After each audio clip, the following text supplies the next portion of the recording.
Coming up on today's episode, we've got 3 oil-free appetizers that are not only delicious, but they're guaranteed to make your game day party a touchdown. Let's get to the intro.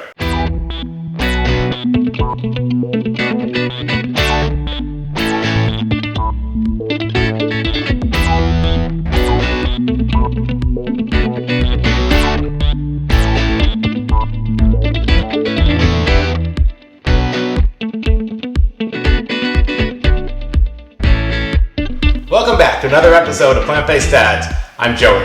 We're a Whole Foods vegan cooking channel. We do some product reviews, we do some DIY because I like to do things myself, and we've got some baking with Tim. If you like what you hear so far, please hit that like button, show us some love, and please think about subscribing and becoming part of the Plant-Based Dads family. Alright, if you've been following the show recently, then you know that I'm doing the Starch Solution. The Starch Solution is a way of eating where you eat high starch, low fat, and you lose weight. It was made famous by Dr. John McDougall, and it's really worked for me. I've lost 30 pounds on it. I feel amazing, and I love being able to eat all my favorite foods without having to restrict calories.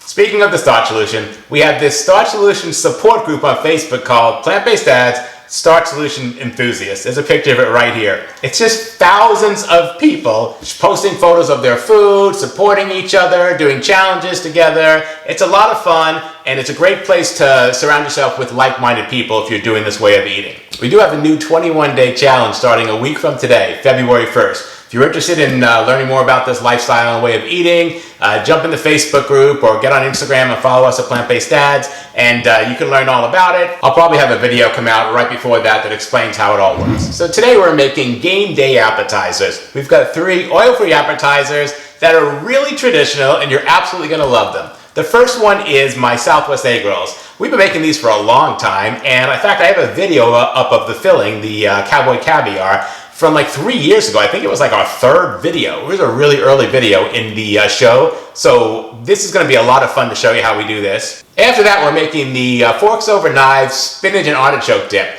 That did not go as planned. I was making it for the first time and I just assumed it was all going to be amazing, and not so much. So I'll show you what happened and what I did to fix it, and it really came out delicious. We're also making our own chips for that, which we've done before, but I'm doing it again in this video. And then the showstopper of all this is my tachos. Tachos are just nachos, right, with tater tots. So instead of the chips, right, with the bottom of the nachos, you're putting tater tots on the bottom, which is where they get the name tachos.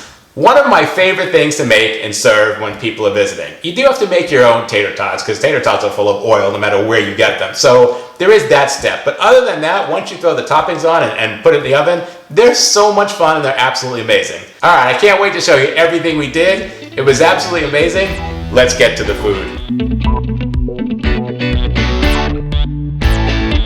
First up for our appetizers, we're going to start with my Southwest egg rolls. I'm going to use these Nasoya brand egg roll wrappers right here. They're vegan, they're oil-free. I just got these at Sprouts, and they work really well for this. I'm going to cook these in the air fryer, so check those out if you can find them. Make sure you don't have oil or eggs in yours. Next, I'm going to lay out one of these wrappers. Make sure you get one because they're clumped together, and use a little water on the edges. This will form a glue when I'm ready to roll this up. For the filling, I'm going to use my cowboy caviar recipe. There's a link right here. I'm going to grab some out of there with a slotted spoon. I'm trying to get all the liquid out of there, and I'm going to lay that right on the bottom third of the wrapper. Then I'm just going to grab it from the bottom and start rolling up. And as I roll up, I'm going to pull in the sides to form a seal so it doesn't leak out while it's being cooked. Now I'm on to the next one, and I'm just repeating the process here. I'm going to keep going till I use up all the mixture. While I was doing this, Lex came down and asked if he could have some tofu scramble and mac and cheese egg rolls. So I just repeated the process with some mac and cheese and some tofu scramble. Once they were all rolled up, I brushed on some plant milk, so while they're cooking in the air fryer, they'll get a nice brown tint to them. I made sure to flip them over and get both sides here. And now they're ready to go in the air fryer. I loaded the egg rolls into the air fryer, and I'm going to make sure there's plenty of space around them. I'm going to cook these for 4 minutes. Then I'm going to flip them, cook them for another 4 minutes, and if I need more time, I'm going to flip them again and cook them for 4 more minutes. Usually when I do this, I only need 8 minutes. Now it's time to put them in the air fryer, and I'm going to set the air fryer for 390 degrees, and I'm going to start off with 4 minutes. After 4 minutes, you can see they're already getting brown and they're looking good. I'm going to flip each one of these over, and then I'm going to put them back in for another 4 minutes. You can see here after a total of 8 minutes, they looked really cooked. They were ready to go. I did not need to do another 4 minutes. So 8 minutes total. I'm going to plate these up and get them ready. And here you can see the mac and cheese and tofu scrambled egg rolls after 8 minutes. They're looking good and they're ready too. Next, I made a chipotle ranch dipping sauce for the Southwest egg rolls. I'm starting with a half a cup of starch solution mayo. I've got 2 1/4 cup measures here, so I'm putting 2 of those in for a full half a cup. Then I'm adding in 2½ tablespoons of fresh lime juice. Next, I'm dropping in 2 garlic cloves. And now I'm adding in a little bit of chipotle peppers from a can of chipotle peppers and adobo sauce. We're just adding a tiny bit for color and flavor. I would not use a whole pepper. I'm also adding in a 1/4 teaspoon of the adobo sauce from the can. Next, it's 1/2 teaspoon of Himalayan salt. And I'm putting the cap on the blender. I'm going to get this ready to go. I blended it up for 45 to 60 seconds to make sure it was combined. And now I'm going to look at the texture, consistency, and taste to make sure it's good to go. And tasting it made me realize it's perfect. If you need to add water to this, you can. I didn't need to. I'm just emptying it out of the blender here, and this is going to be a really nice dip for those egg rolls. Now it's time to plate all this up. I did cut them in half so they look like they do when you get them at the store. That made it harder to stack them and situate them for an Instagram photo, so I'm kind of doing the best I can here. But you can see here they look really good. They're nicely colored. They're ready to eat. And I'm just fussing with them. Next, I added the compote of dipping sauce, and now I'm sprinkling some cilantro on it to give it some authentic Mexican flair. Next, I'm adding some shaved carrots that I keep in the fridge for spring rolls every week. So I'm just gonna add that in and give it a little burst of orange there. And now you can see right here, they're ready to go. Southwest egg rolls stuffed with our cowboy caviar. Your guests are gonna love this. And even though this wasn't planned as part of my video, I actually threw Lex's little plate together too. Threw a little cilantro on here for color. And what teenager wouldn't like this? Mac and plant-based cheese egg rolls and tofu scrambled egg rolls. For appetizer number 2, we're making the forks over knives spinach and artichoke dip. This is the first time I'm making this, so I don't know what to expect. We're starting with 1 1/4 cups of plant milk. Next, we're adding in 3 tablespoons of oat flour, and then 1 teaspoon of onion powder with 1 teaspoon of garlic powder, a full tablespoon of fresh lemon juice. I turned on the heat to medium and started whisking this to get it combined. Once it comes to a boil, I want to turn down the heat and let it simmer for 7 minutes while I whisk it often. Stay after it with the whisk because you don't want this to burn. After 5 to 7 minutes of simmering, I dropped in 2 cups of fresh chopped spinach. You can use frozen, just make sure it's thawed out and you squeeze out all the liquid. I'm going to mix this up a little bit just to get it incorporated. And now I'm adding a full 14-ounce can of artichoke hearts, drained and chopped up. I'm going to mix that together to try and get that incorporated. I'm also adding in a pinch of salt here and a little fresh ground pepper action. Now I'm going to mix all of that to get it combined. And if you feel like it's too thick, then you can add a little bit of water, a tablespoon at a time. I did add the water because I actually added way too much spinach, but it's a spinach dip and that's why I'm eating it, so I don't care. But you may not need the extra water. I stirred it all up to combine and I can tell it was much more creamier this time. It's looking good. I let that continue to simmer for about 2 to 3 minutes. You can see here it's bubbling. And then I turned off the heat and gave it a good mix. And let's see how it tastes. All right, guys, full disclosure, this was not what I was expecting. Normally, spinach and artichoke dip has cheese in it. This one, of course, doesn't. And I really felt like that was missing. So I took out a 1/4 cup of nutritional yeast and I dumped that in, hoping that this would kind of fill in the missing cheesy flavor part of it. I mixed all that up to combine it. And you can see here, I'm giving this a taste. And let me tell you, it was amazing. I ate that whole pot of this. So if it tastes plain to you, a 1/4 cup of nooch. Next, I'm going to make some tortilla chips because who eats spinach and artichoke dip without tortilla chips? I'm using these Trader Joe's corn and wheat tortillas. There's no oil in them. They have minimal ingredients. I'm just going to stack them on this cutting board and cut them in half. And then I'm going to take them and flip them back over and cut little triangles in them. I'll cut each one of these into 3 pieces. And this will give me the tortilla shape that I need. Next, I'm going to lay them out on a sheet pan and make sure they're not touching each other and get them ready to go in the oven. I'm going to bake them in the oven at 350 degrees for 10 minutes. Then I'm going to flip them and bake them for another 10 minutes. You can see here they came out really nice. They're cooked and ready to eat. Now it's time to plate all this up. I've got a little bowl here to pour my spinach and artichoke dip in. I'm going to try and get as much of that as I can in there. And then I'm going to lay out my tortilla chips that I made here. I want you to listen to this, right? You're going to hear this. Listen. That's what they should sound like. So now I'm just putting the rest of this together. And then I also toasted some of Tim's sourdough bread. I cut it up into pieces and toasted and threw that on there too. All right, guys, look at this. This is a delicious spinach and artichoke dip. This is an amazing appetizer for a game day event. Your guests are going to love it.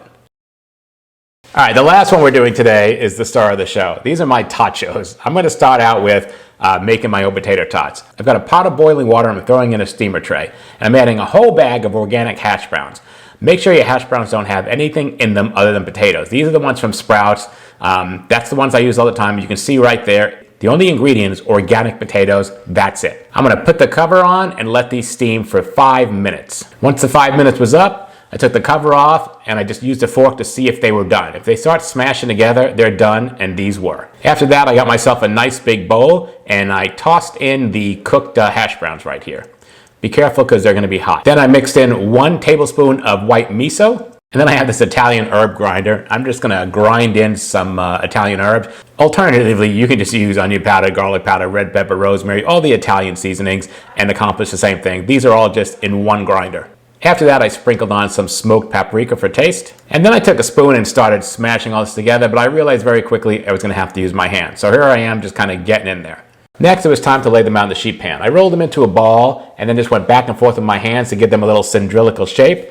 If it doesn't work, just kind of put them down and shape them manually. That'll work too. I'm just gonna go through this whole tray and load it all up with all of that potato mixture I have. I'm gonna make sure I use every single one of these. I wound up with a total of 30 tater tots out of this mixture. You don't want them too big because tater tots overall are small. I'm gonna pop these into a preheated oven at 400 degrees for 20 minutes. After that, I'm gonna take them out. You can see here that they're starting to get their brown on, right? They're looking pretty good. I'm actually gonna turn all these over one at a time. I'm using a spatula here.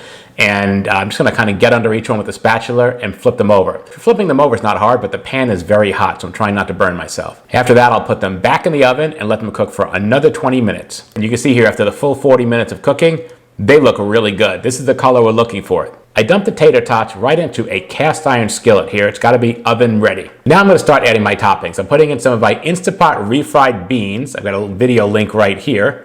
I'm gonna make sure every single one of these is covered. After that, I opened up a can of black beans, drained them, rinsed them, and I'm just laying them on top of here, right on top of the potatoes and the InstantPot refried beans. Now I'm adding my cauliflower cheese sauce. Because this cheese sauce isn't overpowering, this is a perfect place to use it. Now it's time to put this pan in the oven. We're just gonna put this on the top rack on a low broil for 2 to 3 minutes. Keep an eye on it. After broiling it for 3 minutes, I felt like this is the color I wanted. So now I'm gonna continue on putting on the cold toppings. Right here, I've got some sliced cherry tomatoes. I'm gonna put as many as I can on to cover the top. And then next, I'm adding some sliced avocado. This is 1/8 of an avocado sliced into really thin slices, and then the slices are cut in half. So it's not a lot of avocado, but you can absolutely leave it out if you want. Next, I'm dropping in some sliced scallions for a little onion flavor. And now I'm adding some chopped cilantro. The last thing I'm doing is piping in some cashew cream. There's a recipe in the description below the video. This is optional, but I absolutely love the cashew cream on this dish. Adding a little bit more of cilantro for color. And there you have it, perfect tachos. A beautiful game day appetizer. Your guests are gonna want this recipe. All right, so what do you think? The tachos are amazing, aren't they? I love serving those. People always ask about them. They're always like, oh my gosh, this is amazing. I never would have thought of that. And really, it's kind of simple once you have the tater tots. All right, guys, that's our video for today. Please hit that like button. Show us some love. What's not to like? We got tachos. If you haven't subscribed yet, please hit that subscribe button, click on the little bell, and you'll get notified every time we have a new video, usually every Monday. And please leave a comment below. Let us know your thoughts on tachos. Also, are you doing the Starch solution? Are you doing it with me? Because, we're much stronger together. I definitely need other people around me doing it to really succeed. Are you in the Facebook group? Let me know. All right, we'll see you next time. Bye-bye.